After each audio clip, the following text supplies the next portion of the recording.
Okay, welcome everyone to day 10 of the CCAI Summer School 2024. We are excited to cover material related to the GHG impact assessment of AI, and the summer school is supported by Google, DeepMind, GitHub, CFAR, and Mila. So Climate Change AI is a global nonprofit that catalyzes impactful work at the intersection of climate change and machine learning. And for today, I just want to remind you that you can use the chat for general comments, but if you have a question for the speakers, then use the Q&A feature, which is different. If you scroll down to the bottom, use that Q&A feature. And if your question is already there, then you can upvote that question. Because we have a lot of people, not all questions will have a chance of being asked. So putting your question there and upvoting questions you're interested in gives you the best chance of hearing your question answered online.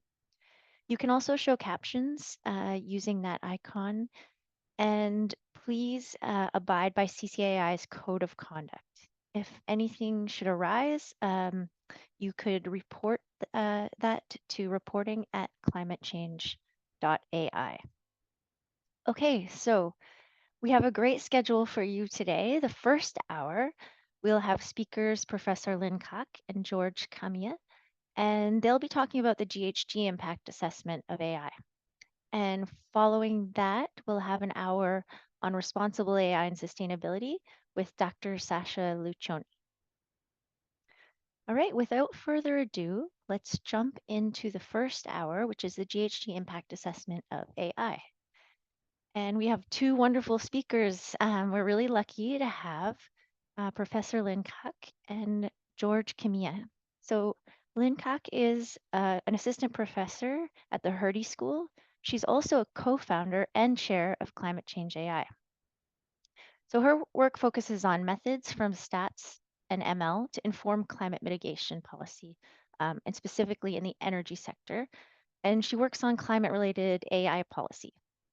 And George is an expert on the energy and impacts of digital tech.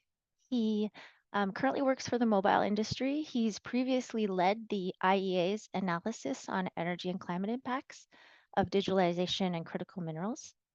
And he has co-authored reports for the EU and the UN, and he's currently serving as an associate editor for a special issue of the Journal of Industrial Ecology.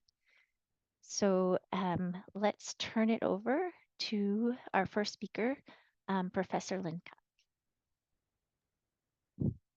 Thank you so much, Donna. Let me share my screen. Okay, how's this?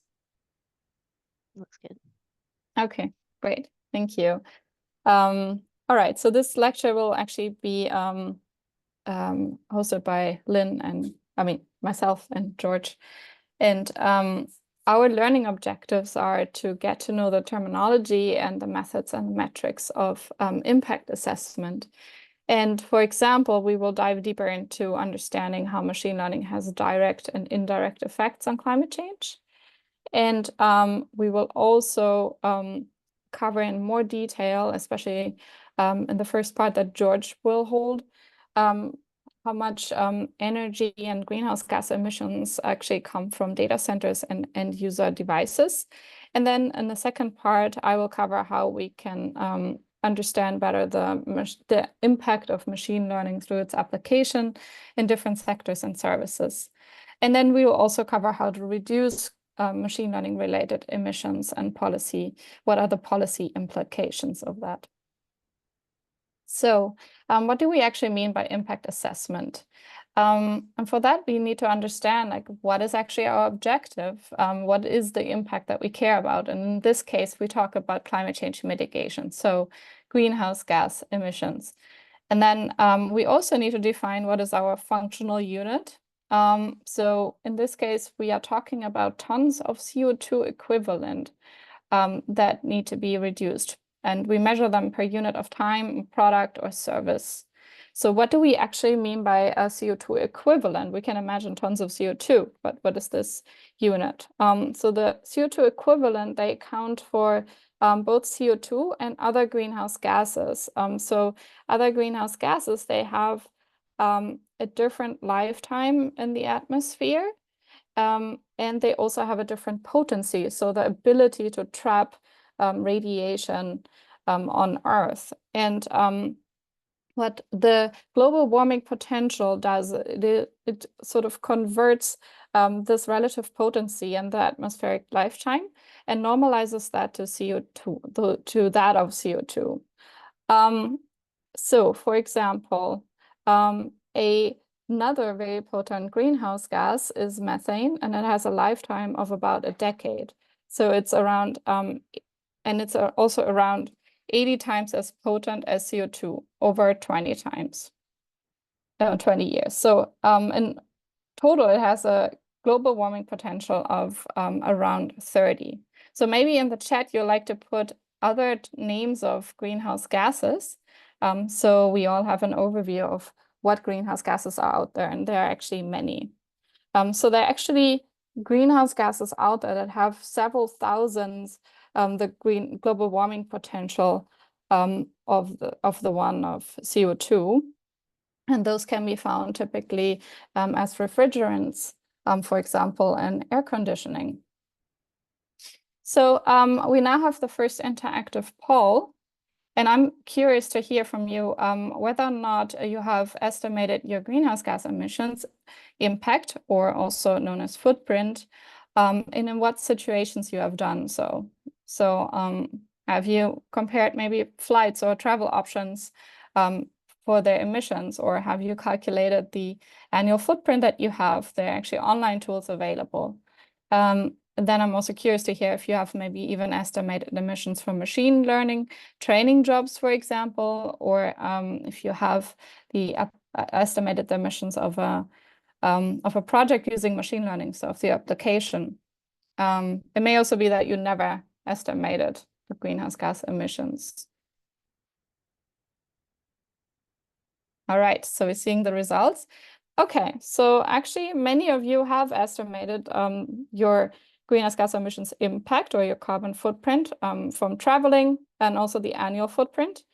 And I'm happy to see that 16% of you have even estimated the emissions from your machine learning training jobs, much less. So about half of you have, have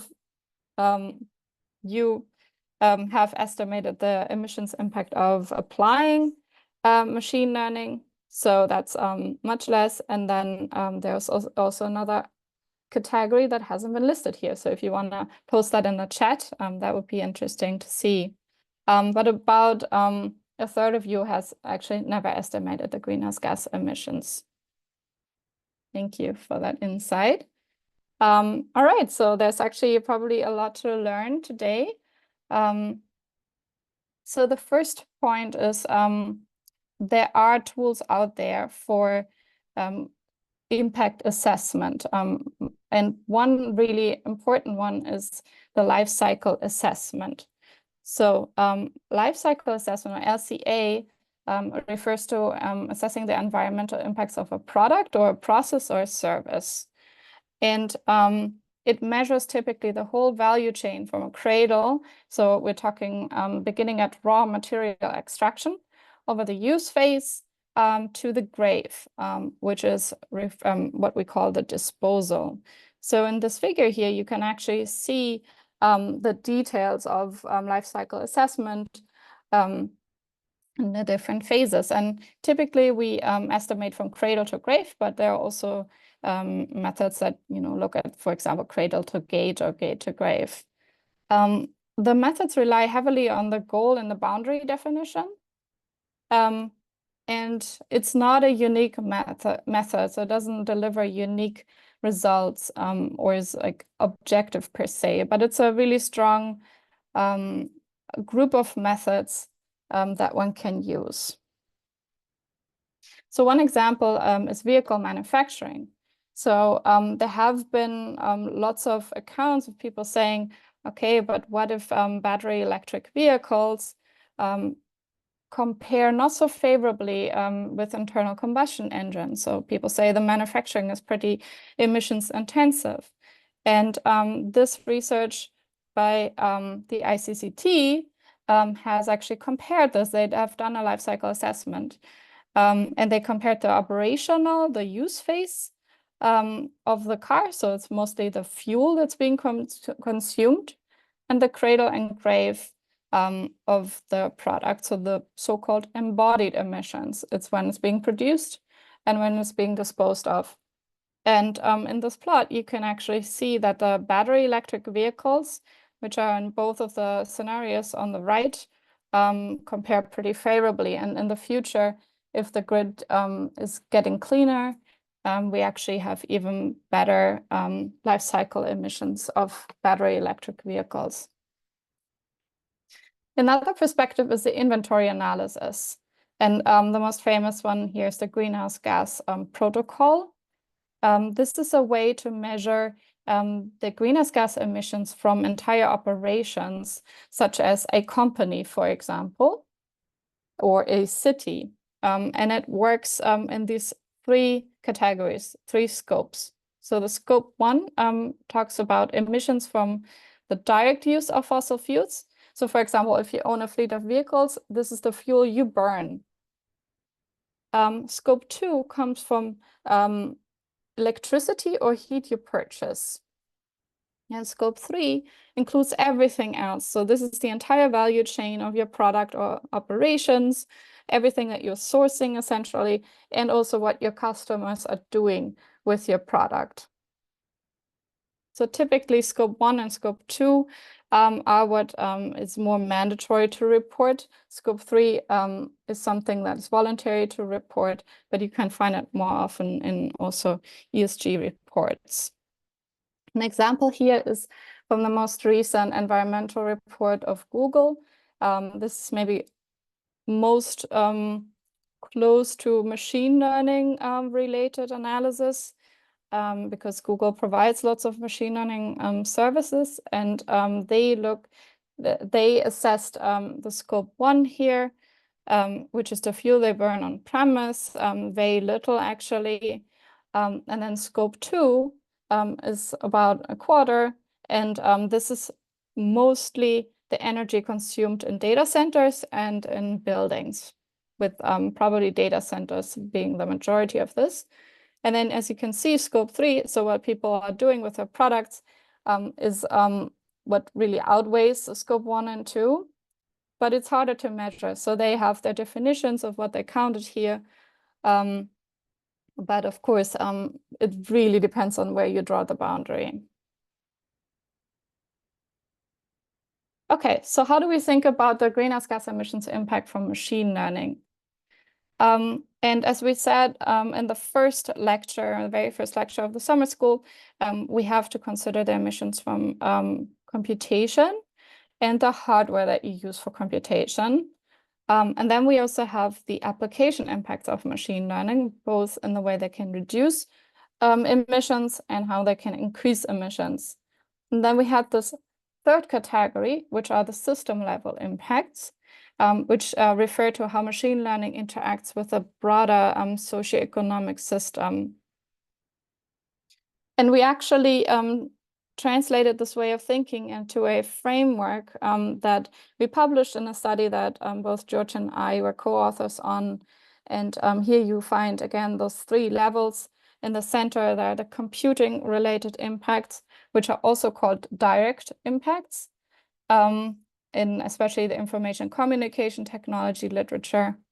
And then there are the application-related impacts, which we distinguish in immediate application impacts. So what does it do in a project? And system-level impacts. So what are the effects of the technology with the economic system as a whole? So now we're starting with the computing-related impacts and dive into more detail. And I hand over to my colleague, George.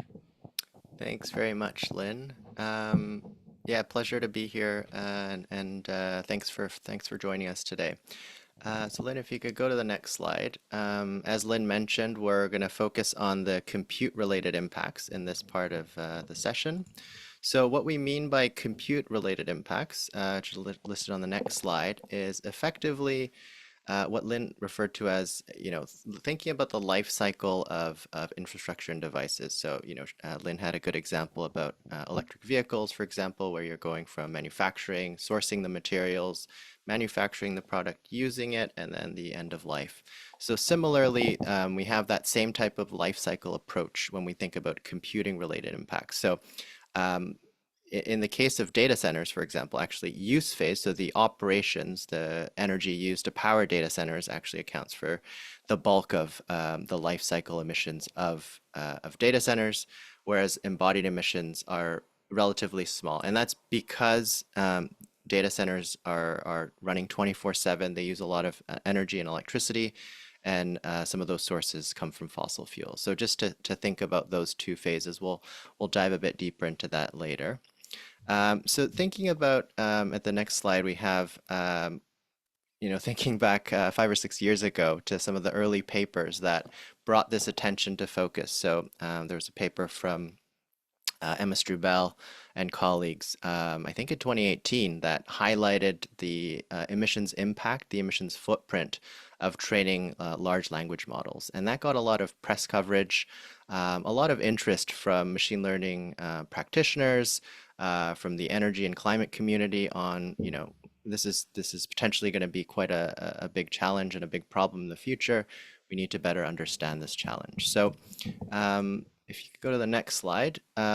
So through those, I guess, the years following that paper, a number of very good tools came out.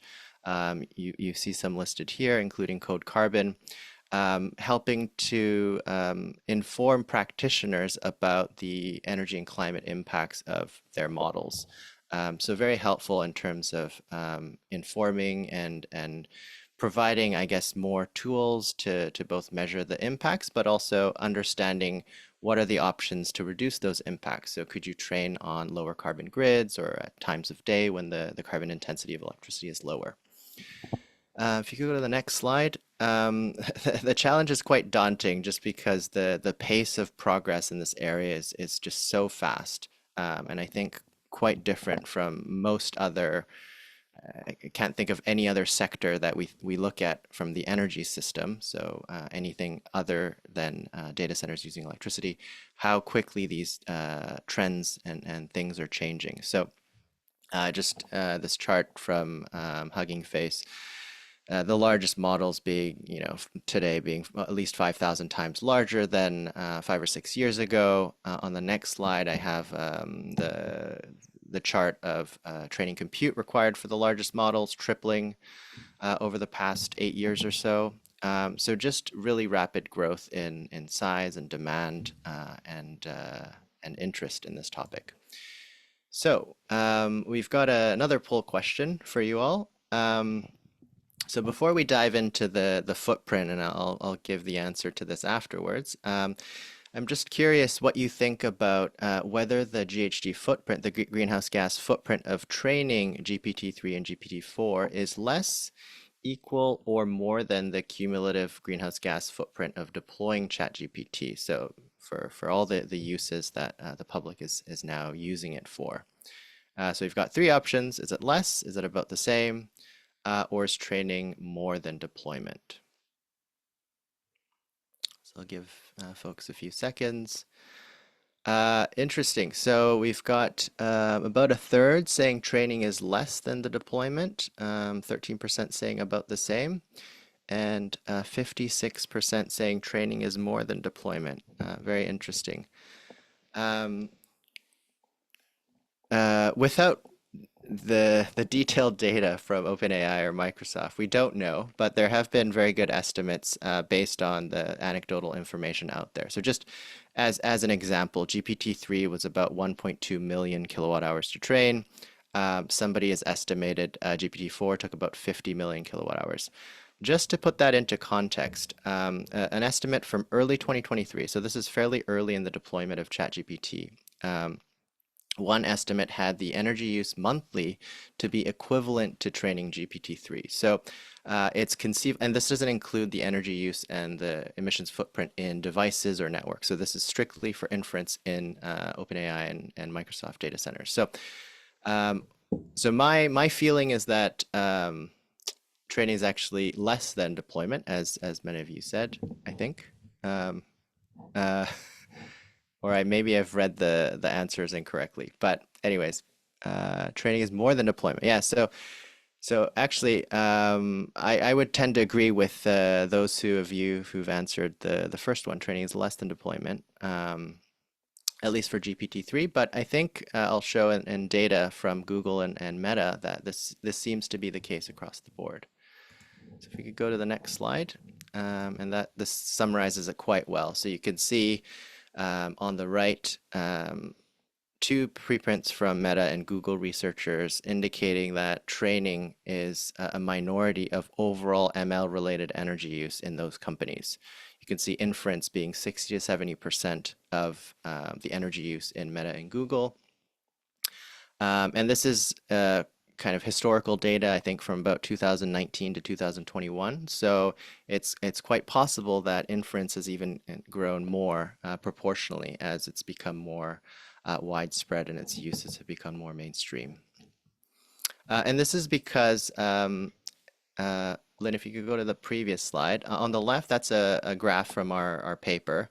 But this is because per run of inference, it's a very low amount of energy, but just the high frequency and the sheer number of inferences means that the total can be quite high versus training, which is less frequent and more energy intensive, but depending on how the dynamics go. So the next slide is one of the first studies we've seen on this, on understanding the energy use of inference, published by Sasha Luccioni and colleagues, so she'll be the one presenting next. Trying to figure out the trade-off or the point at which inference energy use becomes greater than the training. So you can see the bottom part of the chart is different types of tasks. I think they were looking at Bloom, and different kind of breaking points, I guess, of when inference becomes more energy intensive than training. So that's definitely a paper worth looking into further. If we go to the next slide, I just wanted to flag you might have seen some of these estimates in the media about a single Google search taking so and so watt hours of electricity and comparing it to another study that had estimated the ChatGPT uses about 3 watt hours. So some people will say, oh, it's 10 times more. But if you actually dig into those numbers, this Google estimate actually comes from a 2011 New York Times article where they quoted the then Vice President of Infrastructure at Google. So it's likely that energy use of a Google search is probably lower, given we're 13 years out, and maybe it's a lot more efficient. So it's just a word of caution in when you interpret some of these numbers and statements out there, and to really dig into where they're coming from. Because they could be relying on outdated data or just incorrect assumptions. So both these values, the Google search and the ChatGPT request, we don't really know for sure. Yeah, this is going to be a consistent message in my part of this lecture, is that we just need more data, especially to understand these issues. In the next slide, we have a couple recent projections of AI and data center energy use. So warnings that the AI industry could use as much energy as the Netherlands. This is from an Alex de Vries paper. The one on the bottom left is quite alarming. AI computing on pace to consume more energy than India, from the CEO of ARM, who makes semiconductors. And you can see more headlines on the right. But yeah, it's just quite interesting how the mainstream interest in AI has really kickstarted again another barrage of these types of really alarmist headlines, I think.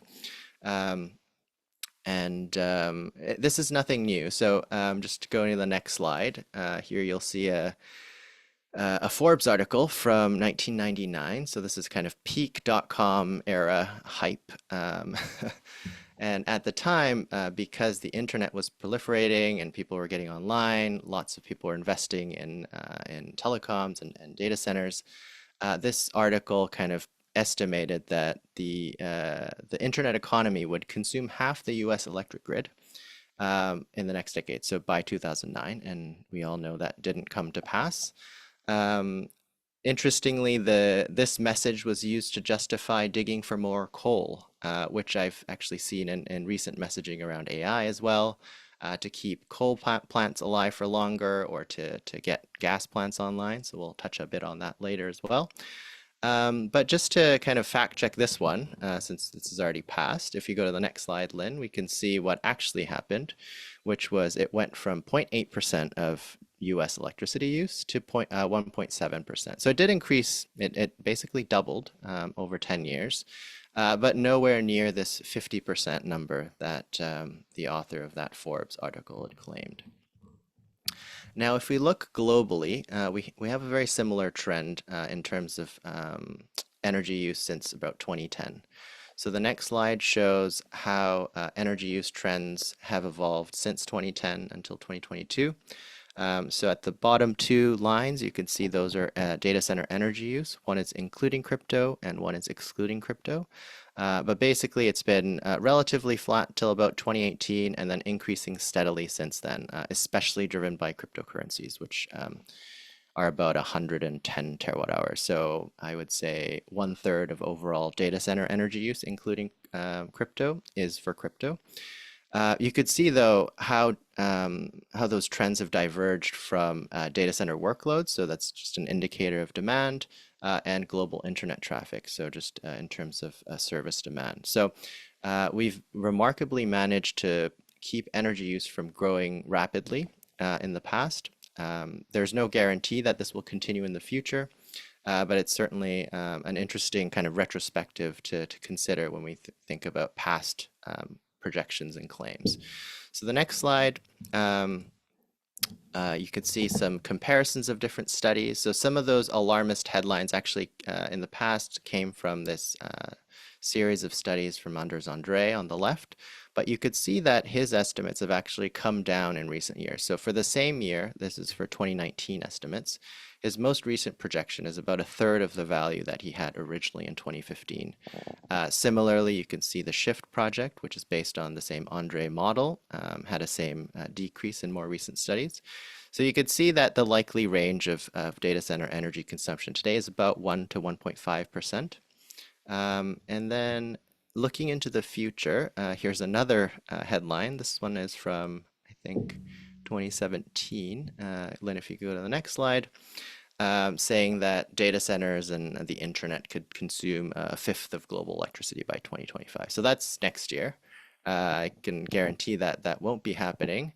But again, you could see in the next slide where these types of claims come from. So they tend to take the most extreme scenarios that are presented in the literature, either to I guess to get reads and hits. But in these studies, they typically have a range of scenarios. And unfortunately, many journalists tend to pick up on the most extreme scenario. So you can see the very top number. That's probably the one they took for that headline. And then we're seeing that today again. So for on the next slide, you can see some projections from the International Energy Agency where I worked before. So they presented a range of projections for 2026. So these are based on different types of efficiency assumptions, different projections that countries and regions had published. But many media outlets had kind of took this high-end number as what will happen instead of presenting the middle case or the range of scenarios. So just be wary of this, and then this will get recycled and regurgitated elsewhere, and it's very easy to kind of take that single number and then make a big story out of it when maybe in fact the details are much more complex. If we go to the next slide, so those are kind of the global numbers, and I want to just highlight that the challenges are actually going to be on the local level. So you can see these three comparisons, Germany, Netherlands, and Ireland, and the part I want you to focus on is the red dots.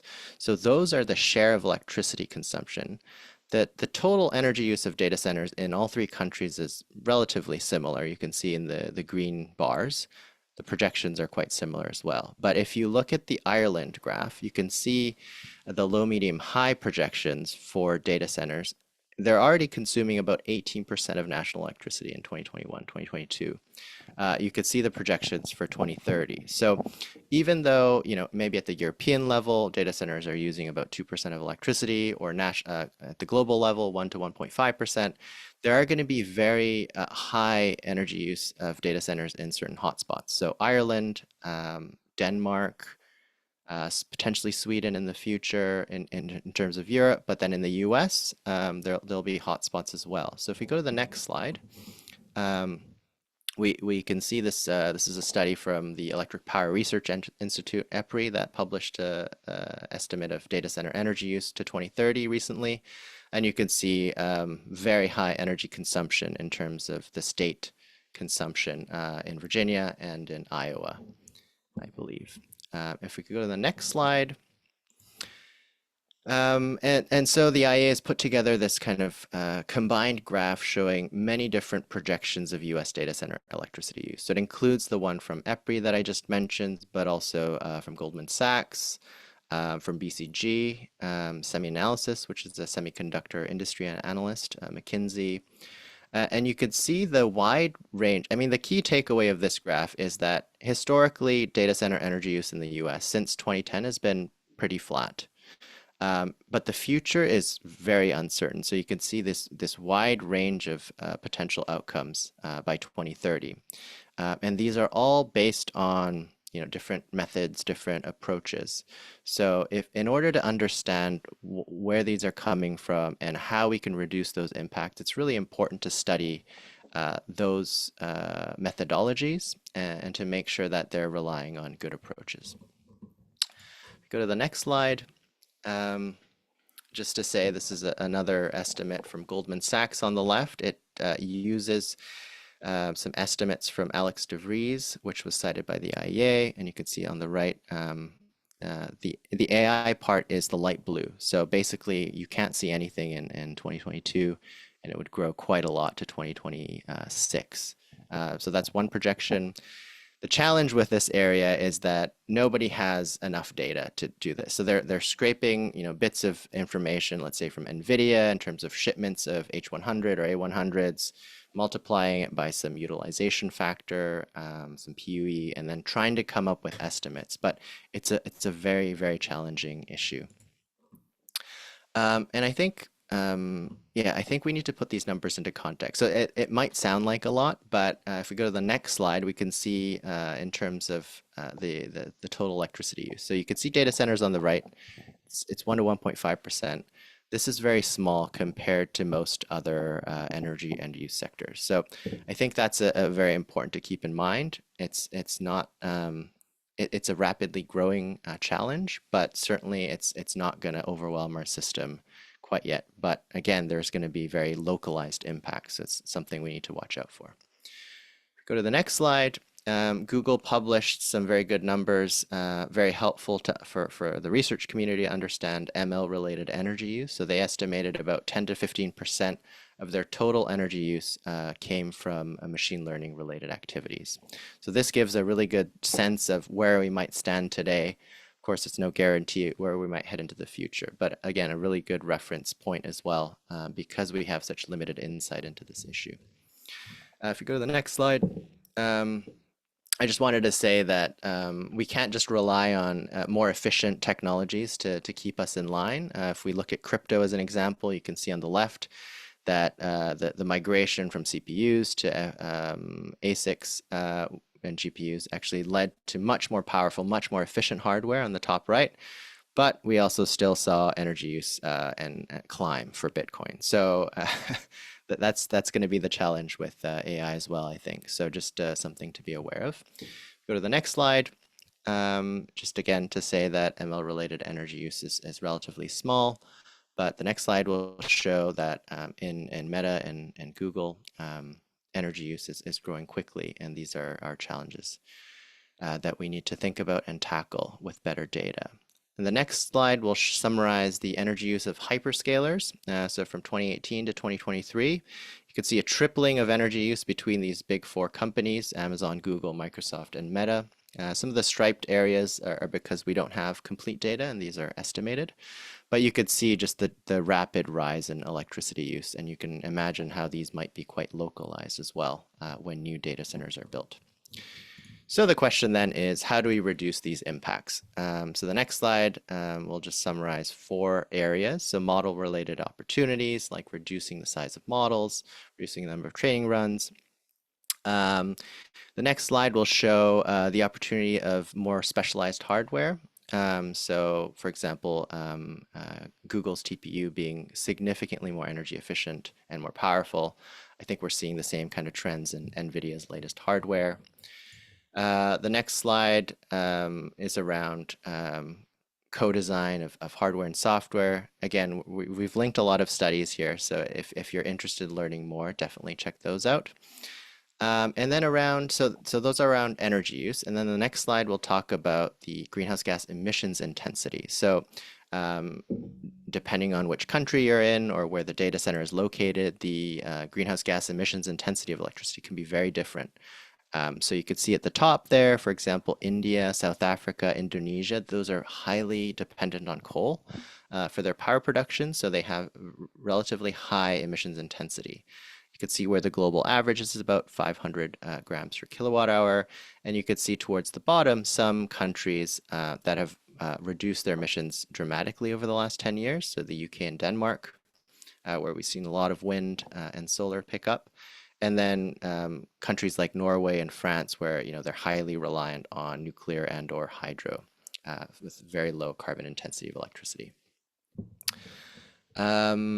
Maybe we could skip the next slide since Sasha might talk about this later in the interest of time. Just a message on renewable energy procurement. So the ICT sector has historically been one of the leading sectors in buying renewable energy.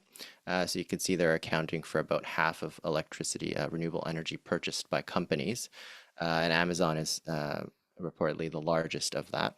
But you could see on the next slide from Google's most recent environmental report that they've reached 100% renewables, but that's on an annual basis globally. So they're buying enough renewables to match the electricity consumption that they have in a year. But you could see some regions have very good matching in terms of supplying renewables for the location and time. But there are others where you could see the black areas where the carbon matching is quite poor still. So there still needs to be effort put into figuring out the matching of renewable energy locally and over time.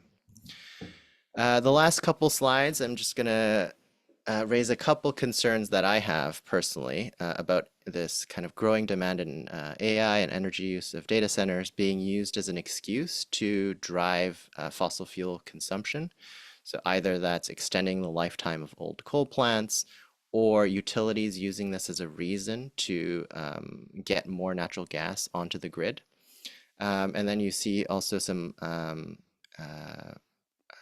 claims, I guess, from nuclear around whether nuclear could be the solution. I won't say what solution I think is best, but obviously we need to think about rapidly transitioning away from coal and gas to clean energy. We certainly don't want AI to contribute to the problem of carbon emissions and decarbonizing electricity. Just the last 2-3 slides here around the life cycle impacts. So I mentioned data centers. The bulk of the life cycle impacts come from use phase. So you can see in light blue. The opposite is true for devices. So for devices like a smartphone, actually 80% of the carbon footprint comes from manufacturing because they're so energy efficient. So it's important to understand kind of where the hot spots lie and then understanding how to reduce those impacts as well. Lynn showed the Scope 3 emissions inventory for Google, and I thought it would be interesting to show some of the inventories for the other companies. So you've got Amazon, Google, Meta, Microsoft, and then I took AMD and NVIDIA for the manufacturing side. But I just wanted, maybe my key message here, I just wanted to say that when you look at Scope 3 emission inventories of companies, make sure they're covering the same things year to year, and they're consistently covering the same types of categories as competitors. So just two things I want to draw your attention to here. You can see a huge jump in Meta between 2018 and 2019. You might think, oh, that's because, I don't know, they had a huge increase in server shipments or something. But actually, in reality, it was just, they just started accounting for more categories. So until 2018, they were only looking at employee commuting and construction and business travel. After 2019, they included all the, the purchased goods, and which are actually the bulk of Scope 3 emissions for Meta. The other one I want to highlight is NVIDIA, which is not including, for example, category 11 today. So that's the use of their chips and their equipment in these data centers. So you can see just how different that is with AMD, which is reporting category 11. So, and just to put that into context, it's about 10 million tons for AMD. So if NVIDIA starts including this, their Scope 3 emissions will be much, much higher in the future. Last two slides. Just to say that, I've talked a lot about data centers, but there seems to be an increasing trend towards more inference on the device side. So with Apple's Apple Intelligence, Google's Tensor on their Pixel phones, maybe this is an area we need to pay more attention to in the future. Sorry, I've taken up a lot of time. So key takeaways. So just to summarize, I hope I've come across with the key message that we don't really know how big this problem is. We have bits and pieces of data that researchers have put together, but we need to be careful about kind of extrapolating from the data we do have.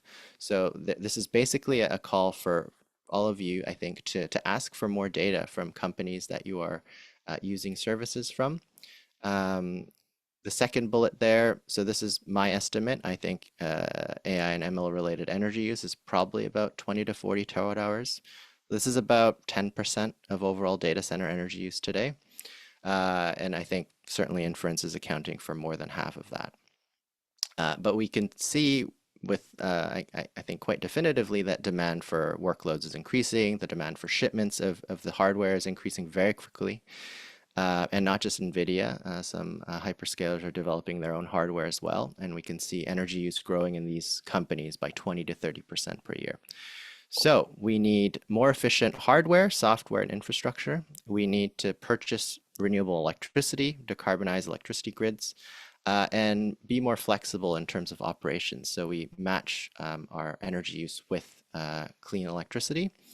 And then critically, I think hopefully that last slide on Scope 3 emissions came through, that really Scope 3 is a big chunk of emissions. So the more we deploy hardware, we really need to think about how do we decarbonize that equipment when it's being manufactured, and how do we make sure it's being used for a sufficient number of years so that we can ensure that that carbon footprint from manufacturing is spread out over a longer period of time, rather than renewing equipment every 2 or 3 years, which would result in huge spikes in emissions. So that's it for me. I'll pass it back to Lynn. Oh, I have, I think, one kind of transition slide here, just to say, greenhouse gas emissions come from many, many different sectors. So ICT, there you could see about, let's say, about 1.5, 2% of global emissions.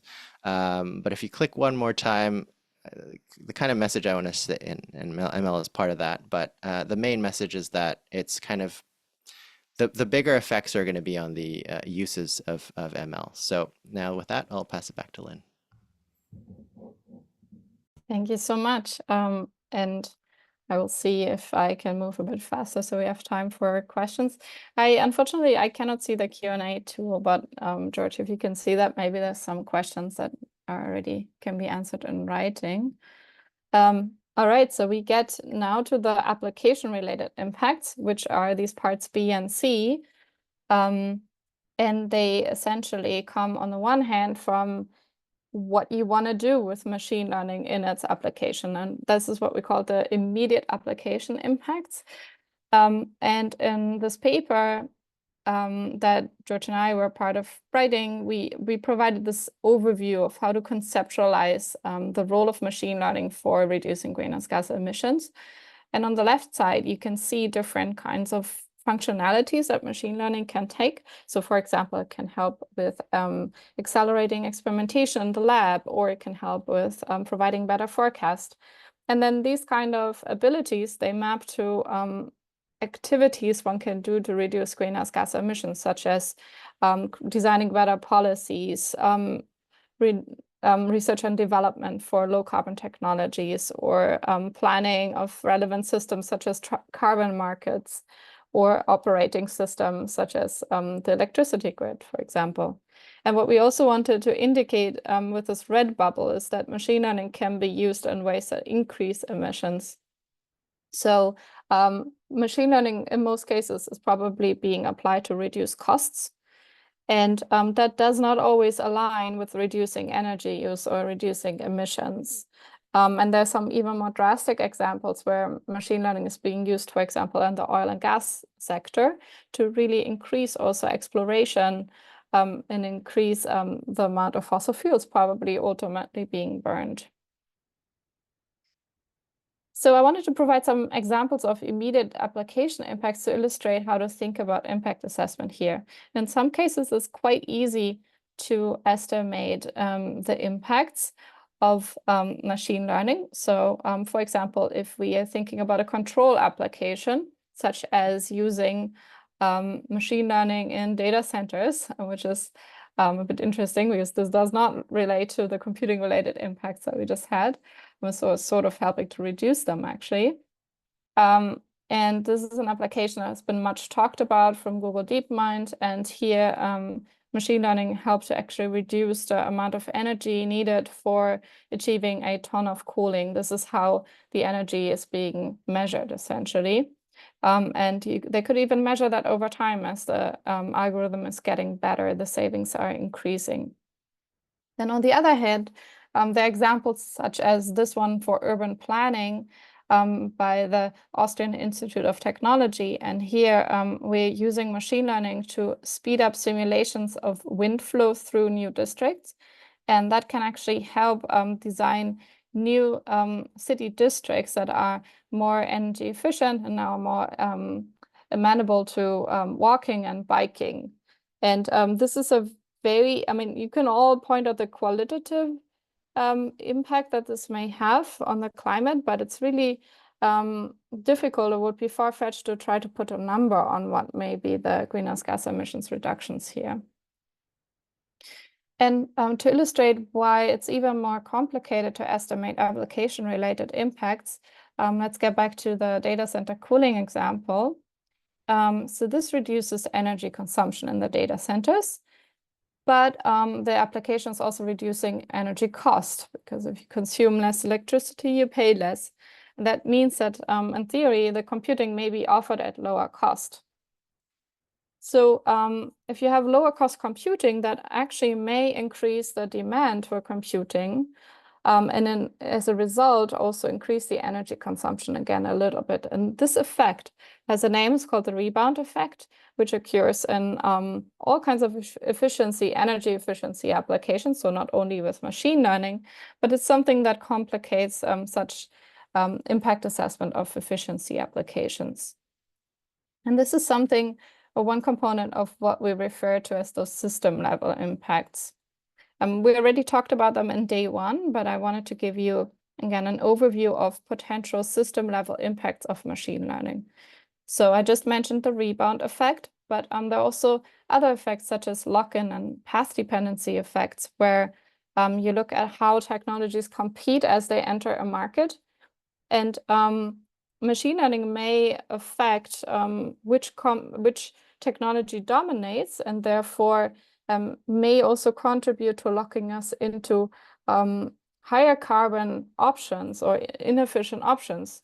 For example, autonomous driving makes it easier to use your own car, and therefore it may contribute to ingraining even more this system that is based on individual car use as opposed to, for example, public transportation, which is much more efficient. Then the next point is also on consumer behavior. So machine learning is very much used in advertising. And that may actually change how we consume goods, or it's intended to change how we consume goods, and probably will also contribute to consuming more. And that means also emissions related to producing these goods may actually rise. And the last point is that machine learning may also affect the way we communicate and education as well. And that can both contribute to providing information on climate action or climate change, and that may actually help maybe reduce emissions, or it could also undermine the support for climate action or climate policies online, which then would, of course, counteract climate change mitigation. So these are not exhaustive. This is not an exhaustive list, but it gives you some impression of how machine learning interacts with the larger system. Okay, so this is getting back to our framework, and I wanted to point out two more things which we indicated with these arrows going in and out. And what we wanted to indicate here is that those system level impacts are, on the one hand, the hardest to measure, but they also encompass really the entire economy. So they may actually have really outsized effects. Then the immediate application impacts are already a bit easier to estimate in many cases, and they still affect potentially the entirety of the economy, the different sectors, which with more contained impacts. And then lastly, the computing related impacts are to date the easiest to estimate, but they are constrained to the digital economy. So information communication technologies, which, as George just showed, is a smaller part of the overall economy. So we may actually have smaller impacts overall from the computing related impacts, but we don't know the numbers. And what we need to take away here is to pay attention to the applications as well, not only to the computing related impacts. So what is the goal actually, or how can we summarize the objectives for impact assessment and machine learning? So the first goal is that we really want to have better estimates to assess the costs and the benefits of new machine learning projects before we are doing them. And that's because they can be risky and they can be expensive. The problem here is there's not really there's not really established methodology. And we would need a lot more case studies that actually in-depth estimate the impacts and to help us generalize to entire sectors and then maybe even beyond that. The second goal is that we want to estimate better what machine learning will do to the society overall in terms of impacts. So we can view machine learning really as a fast-growing enabling technology. So it's a technology that has the potential to affect the present and future societal and technological trajectories, and therefore also emissions. But we currently still don't account for machine learning and climate and energy models that are, meant to model the different pathways that we can have to reach net zero, for example. But we don't even account for digitalization. So we need to take these digital technologies into account here. So overall, the goal here is to understand better what could be the large-scale effects of the technology and ultimately to model them as well. Okay, so but you still may ask, how can we think about the total application-related emissions of machine learning? And there are actually estimates out there. So for example, this report by PricewaterhouseCoopers and Microsoft, they said that emissions can be reduced by 4% by 2030 with the help of AI. Or Capgemini also said that certain sectors can have emissions reductions by that are larger than 15%. Or another study by BCG showed also something between 5 and 10% of greenhouse gas emissions savings through AI. So the thing here to note is who is actually publishing these reports. Should we trust them? because they come mostly from consulting and tech firms. So these are also the providers of solutions where you're applying machine learning for climate change. So there might be actually vested interest here in publishing optimistic numbers. Unfortunately, we also don't understand the modeling in many of the cases because it's not public. And in some cases, it's simply an extrapolation of stakeholder interviews that they use to come up with these numbers. There is some modeling by agencies, so the Energy Information Administration and the International Energy Agency, that both looked at small sectors, so at autonomous vehicles and at buildings, to come up with numbers. But we need much more of that to have a comprehensive understanding. Okay, how can you reduce or shape these impacts? And we're going to talk about policy super quickly because I see we would only have 3 minutes left. But you can also refer to day 8, the slides of Professor Philip Hacker or the recording for this. So there are different strategies that you yourself can do for estimating or doing impact assessment. So quantifying where it's possible to quantify the impacts, but also where you are not able to quantify them, at least illustrate qualitatively with stakeholders or in publications what you think the impact may be or what the mechanisms may be for impact on emissions. You have, of course, the choice of what you work on based on the impacts. Note that all machine learning applications have potentially an effect on the climate. So even things like recommender systems that on the first sight, maybe you don't connect to sustainability, they still may have an impact on the climate through advertising in that case. And one can also initiate company-wide policies. Also, we're talking a lot about climate because this is the context for this lecture, but there are also other social and environmental impacts to be considered. So in terms of regulatory approaches, one main takeaway is general climate policies also have an effect on AI. So even carbon pricing, for example, may actually really help to reduce AI's emissions.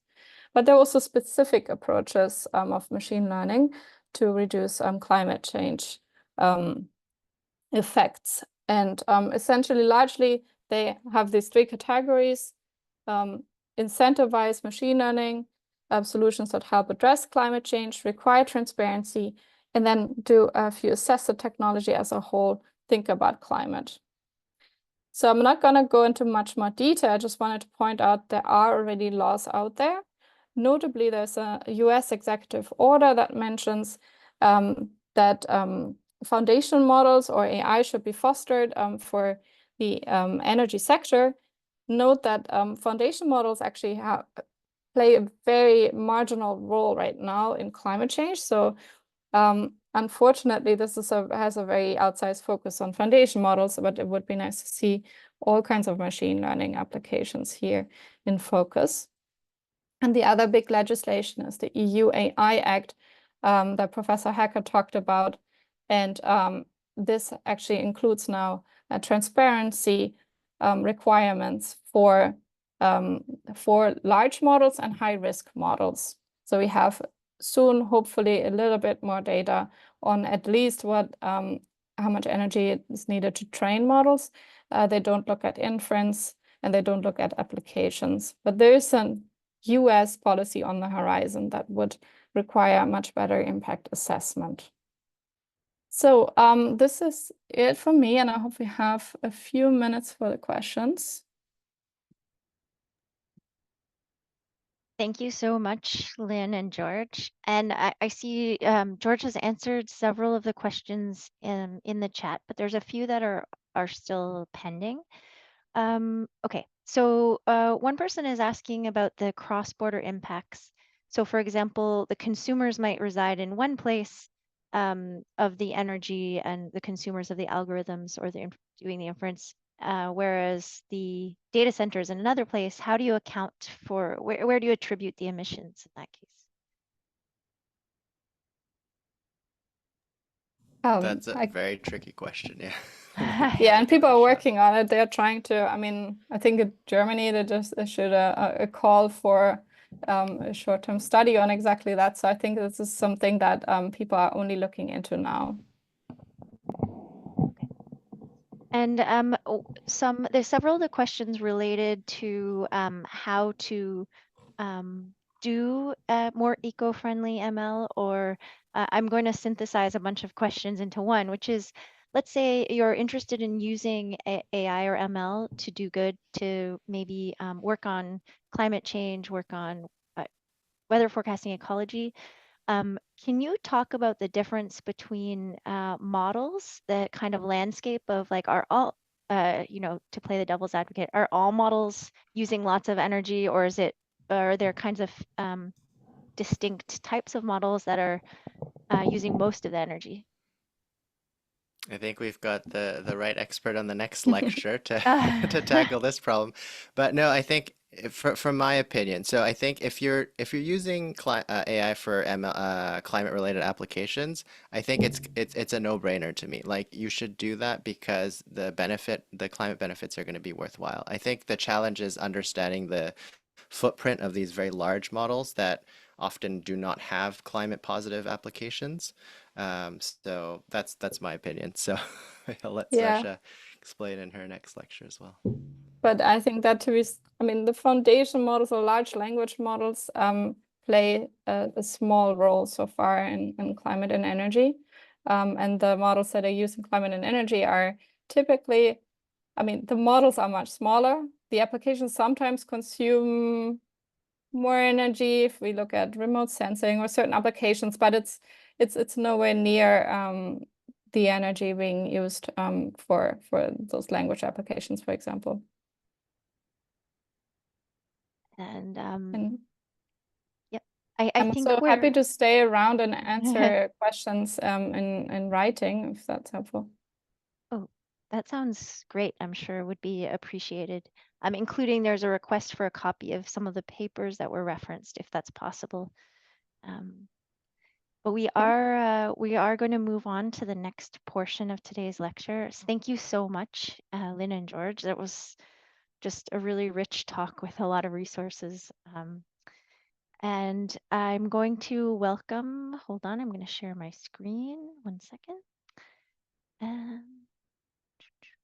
Screen. Okay. So we're going to move over to the second part of today, which is responsible AI and sustainability. And our speaker for this part is Dr. Sasha Luccioni. And Yingjun, I forgot to say earlier that Yingjun and myself, Donna, are your TAs for today. So Dr. Luccioni is, she's a leading scientist at the nexus of AI ethics and sustainability. She's also the climate lead at Hugging Face and a founding member of CCAI and a board member of Women in Machine Learning. So in 2023, Dr. Luccioni's work was recognized in a global 35 innovators under 35 list. And she's also been recognized by La Presse here in Quebec as one of the 12 Quebec influencers to keep an eye on. So we're really lucky to have her today. And I'm going to stop my share and the floor is yours. Thank you very much. It's always so weird to hear someone present you. Always like it's like hearing yourself talk. I still actually can't do that. I don't tend to look at videos of myself. It's just weird. So I'm going to skip this. But in general, I just wanted to highlight that these are 3 topics I care very strongly about. Open source responsible AI, which is my day job. Gender diversity in machine learning, which is one of my evening jobs, evening and weekends, and of course, climate change and AI. And I've been part of a CCAI since the beginning. So my 3 pieces of my heart. So today I wanted to talk about ethics and sustainability, responsible AI and sustainability, essentially how they connect. The team that I work on at Hugging Face is we call it the AI and Society team. And so we all work on different aspects of how AI and society intersect. And so we have people working on philosophy, we have people working on governance, policy, and I'm kind of the sustainability lead. And it's interesting because working in a team where people see different parts of the puzzle gives you a kind of a more holistic view, and we work on projects together and separately. So I've been thinking about this for the last 3 years where I've been working at Hugging Face, and this is kind of a general brain dump, let's say, of the things that I've seen and the connections that I see between ethics and sustainability. And just to give a very, very broad introduction, you probably know a lot of this stuff, but increasingly, especially in recent years, AI systems have kind of gone from being seen as something that's theoretical, that's really kind of like a computer model, and something that is inherently socio-technical. So scholars more and more say you can't just disconnect an AI model and society. They're actually really entwined, and this is because that on one hand, these models take data from society, right? To some extent. I mean, even if it's automatically generated data, even if it's license plate data, it's still generated by some portion of society. And also the predictions of these models can can affect members of society. So there's really this like double, two-sided relationship. And also, so more and more when you see kind of AI ethics work, responsible AI work, you have this framing of AI in cultural, social, and environmental contexts with the, I guess, the theory that AI systems will vary depending on how they're deployed. It's even if you have the same algorithm, depending on where the data is coming from, depending on where it's deployed, it's going to behave. I mean, the predictions are going to be different. It's going to have a different impact, essentially. And so this diversity can impact how these systems are perceived by members of society and how we interact with them. And to give you an example, it's a little bit more concrete. So say you use an AI system for flood detection, and it was trained on the data you had in hand from whatever region. If you apply the same system that works very well in that region to another region, it might not work as well because of the way in which roads, cities, and bridges appear from space. And so this is kind of a technical problem, let's say, but it can have very concrete, disparate impacts on people who live in these regions. So, there was a lot of work being done on how, depending on geography, depending on countries, depending on the way that infrastructure is built, places look different from space. But we tend to have, I mean, not necessarily you all, but a lot of people tend to think that things from space all look alike, but that's not true.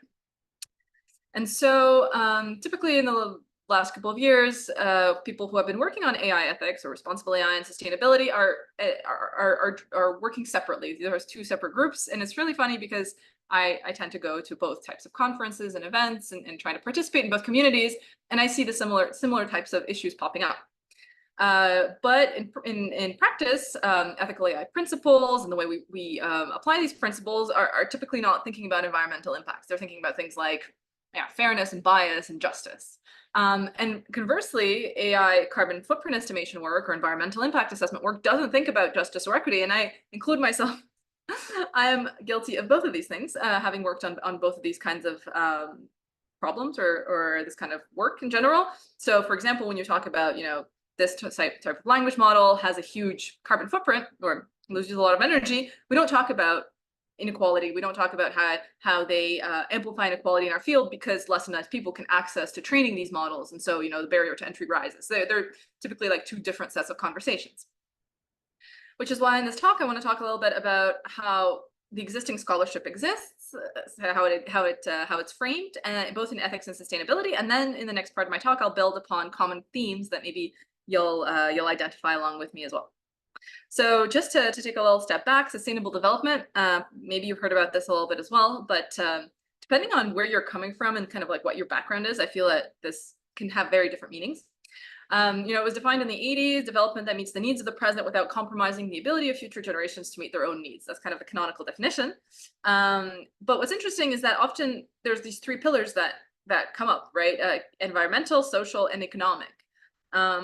But in my experience, when you talk about sustainability and AI, people tend to only think about the environment. They don't tend to talk about social equity under that umbrella of sustainability. And yet these pillars were used as the basis for the UN Sustainable Development Goals, not Social Development Goals. And they've actually informed a lot of the AI for social good work. So, there's these pillars that were used to find these goals, and these goals are informing this work. But once again, sustainability work and social equity work, for example, are often completely disconnected within the AI space. And what's interesting was when I started thinking about this and doing some background research, I started looking into principles and frameworks, because in AI, in responsible AI, typically you start with a set of theoretical principles or kind of statements that you want to make sure, for example, beneficence or non-maleficence or stuff like that you start when you're defining your system. Like, you want to make sure your system is responsible or ethical. Here are some things that you want it to, like some boxes you want it to check. And so essentially what AI ethics is a lot about, so I spent a lot of time learning about this and working with my colleagues. So essentially the idea is informing our moral landscapes and influencing future societal norms and values. So essentially trying to figure out what's moral, what's ethical right now, and also looking into the future, how can we build systems that will kind of stand the test of time. And often how this happens is that we take moral theories like Aristotle, like, I don't know, Kant, or whatever thing we think is the best ethical theory from however hundreds or thousands of years ago.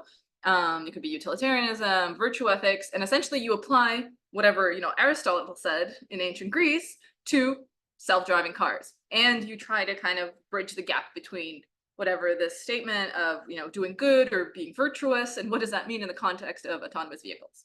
And so, depending on the type of application, be it cars, robots, chatbots, etc., this doesn't always work, because of course these theoretical principles can be operationalized differently depending on what it is you're making and how it is you're training it and how it is you're applying it. And so often there's a lot of debate.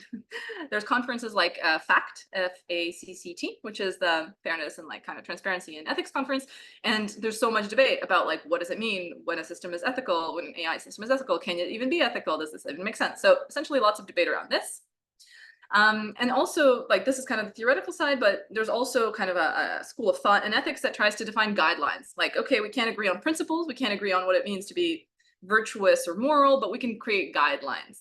And so an analysis from now almost 5 years ago looked at all these different sets of guidelines that companies make, that research institutes make, that all these different organizations make, and all the things that they mention as terms of this is how you do ethics, this is how you can be ethical. And they found that everyone defines ethics differently in all these different guidelines. There's very little convergence or overlap. And only a small portion, 14 out of 84, actually talk about sustainability at all as a general kind of ethical principle. And only one actually talks about the carbon or ecological footprint of AI. So it's interesting because it kind of shows that there's this really wide variety of things that people consider ethical, and in practice what they practice as ethical AI. And so it's really hard to have any kind of agreement between all these different people. And so what happens in practice is that these principles and these frameworks often fall short. They don't actually address a lot of the complex ethical issues that come up, especially as this technology is moving really quickly. And this is something that we see a lot at Hugging Face, because it's a platform for sharing AI models. And we define some principles, we define some things that we all agree upon. We want to make sure that this that we have this respected, and consent, and whatever, licensing and copyright. And then someone uploads a new model, and we're all grappling with how do we deal with this new model, and what does it mean for all of our principles and guidelines. And so essentially what we've adopted, and what is kind of increasingly adopted, is context specific ethics. So that includes environmental implications, that includes ethics, but it's really linked to a context of a specific model. It's not like this general umbrella term. And so, for example, just to give you a little bit more, once again, concrete, so there's this Montreal AI Declaration in 2017 for responsible AI, and they had these principles: diversity, inclusion, prudence. This one cracks me up, prudence, responsibility, and sustainable development. And so essentially, it's these are the kinds of principles that people put out into the world, and a lot of people, a lot of organizations signed this declaration as this was a while ago, right? When we're going to do responsible AI, but in practice, what does it really mean? I don't know, anticipating the adverse consequences of AI. How do you really do that as a blanket statement? How do you really ensure a strong environmental sustainability? What does that really mean, right? It really depends on how you interpret it. And so this, in the 7 years since this came out, people realized that you can theoretically sign these principles, but in practice, people will do things differently. Now, in terms of research, so we have the theory, so how about the practice, right? The thing is with AI research is that it's a distributed field, that there's so many practitioners and organizations and countries and regions. And the fact is, assuming everyone wants to do responsible AI, there's different ways in which this is done. And so one of my favorite studies is from 2022 that looked at the values that were operationalized, so put into practice by authors of AI papers submitted to machine learning conferences like NeurIPS, like ICML. And essentially what they did is they looked at, like, I mean, there's like a couple of annotators and co-authors. They looked at, I don't know, however many thousands of papers, and they tried to identify what it is the authors were putting forward, like that they were emphasizing as a positive value of their work, and conversely what they were talking about is in terms of potential negative consequences of their work. And so they identified 59 separate values, so like ethical values, but not a single one that was actually linked to sustainability as such. So these are the types of values that they identified. So things like performance, right? This system performs better than the previous ones. You also have efficiency. The system is more efficient, which can be linked to sustainability to a certain extent. You have application to real world. You have success, robustness, requiring fewer resources. So you have these are the things that the ML community, machine learning community, tends to emphasize as like, hey, this paper is amazing because of this, right? But it's interesting because there's a lot of variety, 60 principles, which is a lot, and also not really this emphasis on sustainability from an environmental perspective.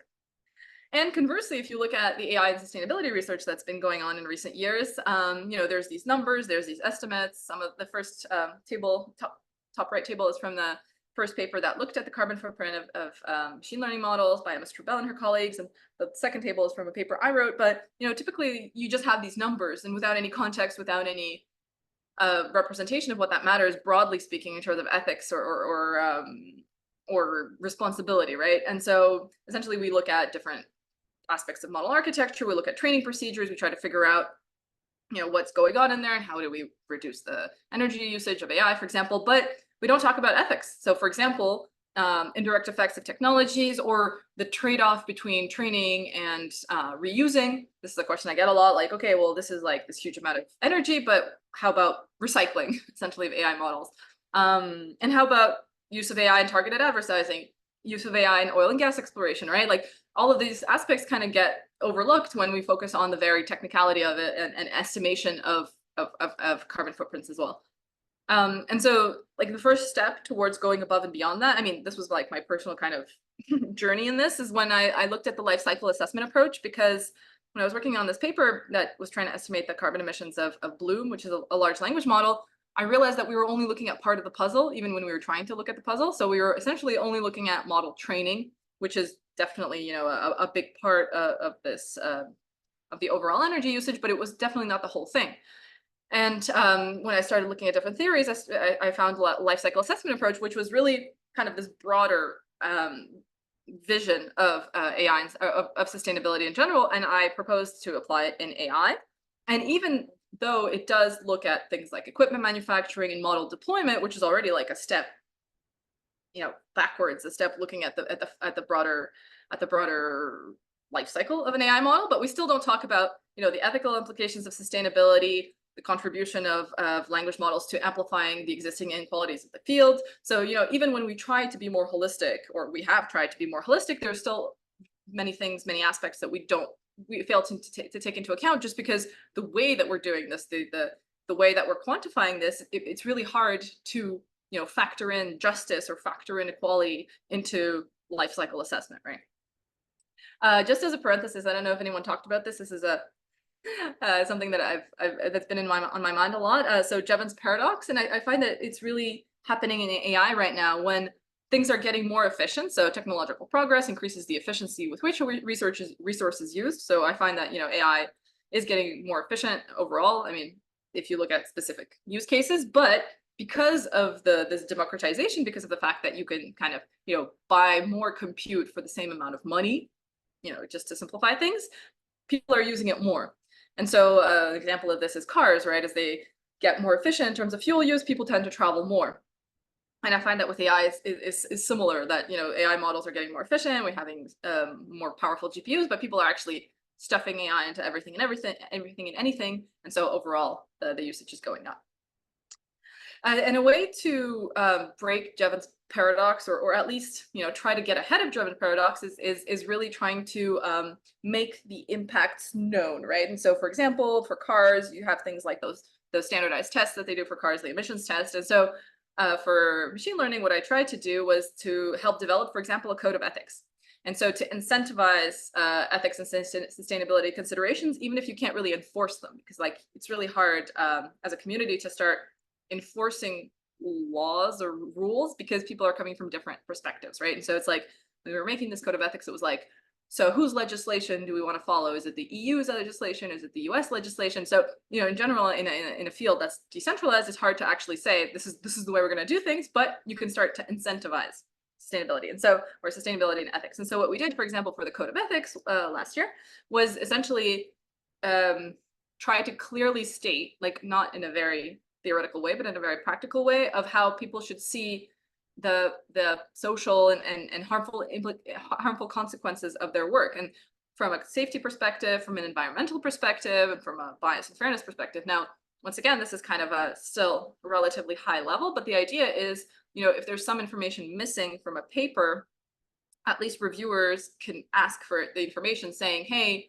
you know, you're doing I don't know, a system that uses security camera footage in order to do facial recognition. Have you thought about consent? Have you thought about data privacy? Or, you know, you're training this model and you didn't say how much energy you used and things like that. So the idea was to create like this mechanism for incentivizing ethics and sustainability. For the moment, it's non-binding in the sense that a paper can't get rejected just because they're not taking this into account. So that would be the next step. But at least we have a code that specifically can be used for, you know, building a consensus together. And I mean, we're still having discussions, we're still iterating upon this, but it's a first step towards kind of helping the research part of AI be a bit more sustainable and ethical. And the third thing I want to talk about is governance. I discovered how important this was when I joined Hugging Face and I started working on the Big Science project, which was the first attempt to train an open source large language model. So that means that it doesn't belong to any one company or any one organization. And so we had like 1,000 researchers working from across the world, some people working in tech companies, some in universities, some in whatever, just independent researchers, and working together to train this Bloom language model. And what was interesting is that we realized that because of this, you know, very, very disseminated mode of functioning, we didn't have any kind of principles, and we had to create our own governance essentially. And so governance is kind of, and regulation are essentially ways of defining top-down and bottom-up processes for example, making decisions. Like how do you make the call when you choose a license for your language model or for your data set? Like what's the mechanism you follow? How do you develop your system in a way to, you know, for example, make sure it's not biased or make sure it respects consent? And how do you deploy it in a way that it respects privacy to make sure that people, you know, that there's not going to be a data leak from however you're deploying your models. And also really what's important, outlining roles and responsibilities. So for example, what I thought was a big success of this project is that we defined the responsible AI license, which is essentially a mechanism for people to create their own guardrails for deploying AI. So not saying that this is not an MIT license, this is not a, I don't know, a share alike, a Creative Commons license. This is really a responsible AI license where you can say what you're comfortable with your model being used for. Are you comfortable with it being used for military purposes, for justice, for criminal sentencing, et cetera? And so essentially it's like a way for people to create templates for deploying AI models. And another thing that we did for the data set part was create this kind of structure you see at the bottom of data hosts and data providers and data stewards. So essentially, instead of having like a centralized data set that you just, you know, scrape from the internet and you don't ask anyone's permission, you reach out to people who have data, like the British Library, like governments and things like that. And they gave us our data and we hosted the data in different places with different licenses at each time. And then when we were creating the final data set for the Bloom model training, we made sure that, you know, this organization didn't want us to share the data, you know, broadly. And this other organization was okay, but under this, you know, these conditions. And so what was interesting is that it was like a decentralized way of, once again, kind of defining roles, responsibilities, and ensuring consent. And once again, I thought that was really useful from a responsible AI perspective. In terms of legislation, what's interesting is that for the first time, I think in the last year or so, we've seen legislation efforts with regards to AI ethics or responsible AI and sustainability. And so, for example, I helped consult on this US law or proposal to investigate, measure, and measure the environmental effects of AI. I mean, it's TBD to see if it's going to go through, but at least it was a first kind of attempt at trying to get a handle on the environmental side of things. And of course, from the EU side of things, there's a very much more ambitious approach. And I think this is a really great example of integrating responsible AI with sustainability, because the EU AI Act actually, from a top-down perspective, really tries to implement, human rights protections and GDPR data protections, but also has some clauses that says that you need to report the environmental impact of systems, including carbon footprint and energy efficiency. So, in terms of integrating these two different sets of considerations, different sets of things to think about, I think the EU AI Act does a really great job of that. All right, so the second part of my talk, I really want to talk about these transversal themes that maybe you saw coming up, but hopefully I'll make them clearer for you. And I want to start with this quote from the Stochastic Parrot paper. If you haven't read it, please read it. It's kind of this emblematic responsible AI paper about large language models. It's called Stochastic Parrots. Can large language models be too big or something? But you'll find it. Anyway, it's got this really great quote that I find very worth thinking about. Is it fair that the residents of the Maldives, likely to be underwater by 2100, or the 800,000 people in Sudan affected by drastic floods, pay the environmental price of training and deploying ever larger English large language models, while similar large-scale models aren't being produced but for Tibetan or Sudanese Arabic? So it's really interesting because it really makes the link between climate change and justice and AI, especially large language models. And I would like to add, how would we know the extent of the broader societal and environmental impacts of language models unless they were holistically evaluated by model creators and these results were transparently communicated to the community? And so these are the four dots that I want to kind of hone in on, kind of building upon that: representativeness, evaluation, transparency, and equity. So I think that these are like these broad topics that keep coming back when I read papers or hear talks about AI ethics and sustainability. These are kind of like these undertones that keep popping up. And of course, I'm definitely not the first person to think of this. I don't want to pretend that I am. There's definitely other work that I'm building upon. So in terms of representativeness, it's really interesting when you think about it, because all of AI mostly functions on assuming that the data that you're using to train whatever model you're training is representative of whatever it is you want it to do, right? And so, you're training a model to identify bird songs, and you assume that the data that you're using is going to be representative of the birds that you want to identify. And essentially, broadly speaking, is that the data used for training AI models will allow them to accurately represent the world. This is increasingly getting kind of like the assumption behind AI. It's like, well, we have enough data, we can just represent the entire world, right? And then there's this myth of generalizability, and especially that large language models are general purpose technologies is becoming like a really big part of the AI discussion, I feel. So it's like, there's this really funny paper that that gets me really confused. It's called GPTs or GPTs. And essentially it's like generative pre-trained transformers, which is like the acronym for the large language models, are general purpose technologies. And so this is a whole paper about how like the two are intertwined. But essentially it means that, if you have enough data and you have a big enough model, you can do anything with it, right? And it's interesting when you talk about bias, like when people talk in AI ethics talk about bias, it's not necessarily racism or sexism. It's often the result of flawed assumptions about this generalizability and the representativity of data. So to give you a concrete example, maybe Gender Shades, which is like this really iconic study by Joy Buolamwini and Deborah about how facial recognition systems are biased and don't recognize like people of color, especially women of color, as well as white men. And this was like a really big article, big study a couple of years ago. But if you kind of dig deeper, it's because the way that these models were trained underrepresented these identity groups in their training data and made poor choices regarding testing, et cetera. But at the core of the issue is this really aspect of representation. And so a really fun study that David Rolnick and I did last year, is about this notion of representativeness and in ImageNet. So this is ImageNet 1K is this like really iconic data set that's used for testing, evaluating a lot of AI models, like image classification models. And what we found is that out of the 1,000 classes, 269 were of wild animals. And so what we decided to do is essentially see what's in those classes, because this data set is considered like the gold standard of testing image classification systems. And so what we found was that there was a lot of really weird stuff in there. Here are some examples of the images we found. But in order to go deeper, what we did is that we worked with domain experts in each of these like groups, like amphibians, birds, fish, mammals, reptiles. Essentially, we found people who were specialized in these groups, and we asked them to verify images and classes. And what we found is that overall, 12% of the images were incorrect across the whole data set, which is a fair amount, but some classes were up to 98% incorrect. So that means like almost wholly wrong.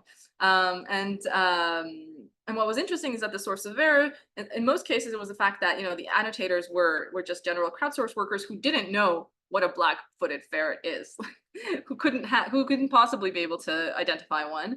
There was also like prevalence effects, like how popular they were. There are also nomenclature, like the fact that like a green lizard is not just a green lizard.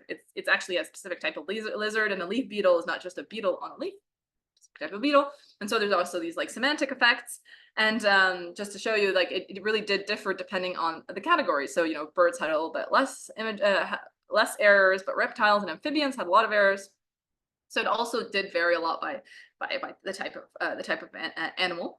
But also shows that we've been using this data set for like 15 years now to either train or evaluate machine learning models, assuming representativity, assuming that because these classes were curated manually, and essentially this is not just a data set that was scraped from the internet, this was actually validated by people, and we assume that if this is the case, then this must be representative of the real world. But we don't really tend to think about what kind of knowledge you need in order to do this kind of analysis. And so this is really from a biodiversity perspective, because David and I care about that a lot, but people have also done these kinds of studies from a human perspective, and in terms of the human categories that are included and what they represent. So if you're interested in this work, you can look at Kaack Crawford's study about ImageNet from a couple of years back that looks at specifically the human categories, and it finds similar things, like that the categories don't make sense, that the images are noisy or wrong overall, and that the very idea that you can